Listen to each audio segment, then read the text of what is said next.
बिस्मिल्लाहिर्रहमानिर्रहीम। अस्सलाम वालेकुम। क्या आपने कभी सोचा है कि कुरान मजीद की इब्तिदा सूरह अल-फातिहा से ही क्यों होती है? आखिर उस मुख्तसर सी सूरत में ऐसा क्या राज पोशीदा है कि अल्लाह ताली ने उसे हर नमाज का लाजमी हिस्सा बनाया? अगर कोई शख्स पूरी जिंदगी नमाज पढ़ता रहे लेकिन सूरह अल-फातिहा के मानी और पैगाम को न समझे, तो वह इस अजीम सूरत के बहुत से फ़वाइद से महरूम रह सकता है। आज की इस वीडियो में हम सूरह अल-फातिहा की आसान, मुस्तनिद और दिल को छू लेने वाली तफसीर जानेंगे।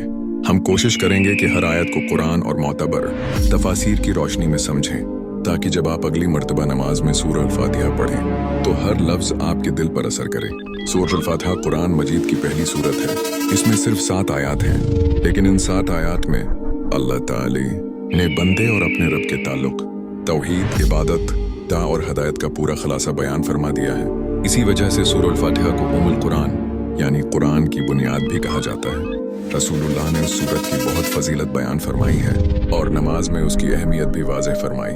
ये सूरत हमें सबसे पहले ये सिखाती है कि इंसान अपनी ज़िंदगी का आगाज़ अल्लाह ताली के नाम से करे, उसकी तारीफ करे, सिर्फ उसी की इबादत करे, सिर्फ इसी से मदद मांगे और हर की दुआ करता रहे। अगर आप चाहते हैं कि कुरान को सिर्फ पढ़ें नहीं बल्कि समझें भी, तो इस पूरी वीडियो को आखिर तक ज़रूर देखिए। यह हिस्सा 1 है, तकरीबन 300 पसा अल्फाज। इंशाअल्लाह अगले जवाब में बिस्मिल्लाहिर्रहमानिर्रहीम की तफसीली और मुस्तनिद तफसीर शुरू करेंगे।